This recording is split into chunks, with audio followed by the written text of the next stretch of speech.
The 2025 NBA All-Star Game was meant to be a refreshing take on the midseason showcase, designed to inject new life into what had become a lackluster exhibition. Instead, it was widely panned as a disastrous experiment that left fans, players, and analysts alike frustrated and confused.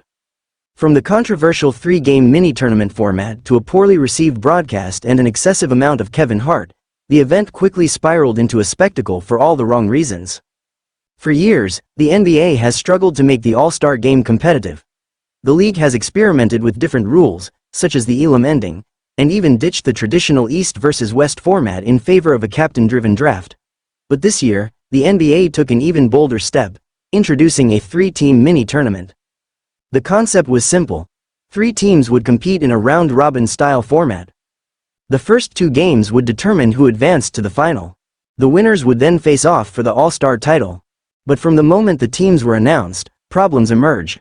One of the 3 squads didn't even consist entirely of All-Stars, a decision that infuriated fans and players alike. Golden State Warriors veteran Draymond Green, who was on the TNT broadcast crew, was particularly vocal about his dissatisfaction. "What are we doing here?" he questioned multiple times during the night, ripping into the format's lack of legitimacy and failure to showcase the league's best talent properly. The night started with a brief glimmer of hope. The opening matchup between Team Chuck and Team Kenny featured some flashes of effort, particularly from young stars Victor Wembanyama and Shai Gilgeous-Alexander. Their competitive energy was a rare highlight, briefly making it seem as if the NBA's format change might actually pay off. However, that optimism quickly disappeared. By the time the championship game rolled around, the action on the court became an afterthought. The final was largely uncompetitive, and the new structure failed to deliver any of the intensity or intrigue the NBA had hoped for. Even TNT analyst Kenny Smith, who was calling the game, acknowledged the failure on live TV. "We tried something new, and it didn't work." As if the confusing format wasn't enough, the broadcast itself became another major headache for viewers. The game was littered with excessive commercial breaks, disrupting any flow the event might have had. Fans took to social media in droves to complain about the constant interruptions, which made an already struggling event feel even more disjointed.